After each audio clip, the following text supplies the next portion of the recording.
किताब बेचेर कारखाना चलाउने जनताले के मागेको त्यो अनुसार काम गर्नु न। जनताले मागेको कारखाना चलाउने होइन, कारखाना चलाउने मान्छे त सभासदमा किन उठ्नु भएको? तपाईँको उसले आवश्यक के सोध्न पाइन्न, सभासदमा सोध्न पाइन्न। कहिले सोध्ने त? को आउनुहुन्छ हाम्रो घरमा सोध्नलाई?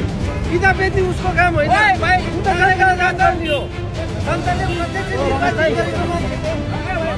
तपाईँले मलाई किन धकाल्नु भएको भाइ? यो पुष्टि यहाँ भिड गरेको देखाएको छैन। कसले भिड गरेछ? मैले आएको तपाईँको हबी हो। तपाईँले यो पुष्टि तपाईँले किन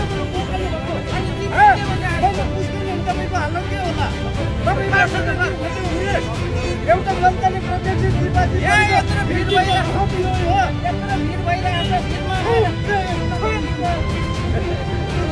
यत्रो भिड भइरहेको छ, पछाडिबाट आएर भिड भइरहेको छ क्या। भिडमा त कमसेकम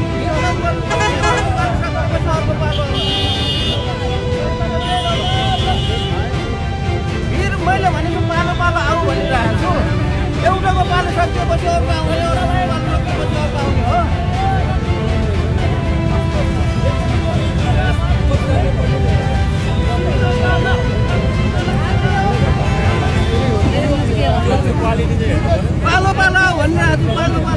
बाजुपन सम्बन्धी कुनै पनि समस्या समाधानका लागि सम्झनुहोस् हार्दिक IVF and fertility centre, Sinamangal, Kathmandu.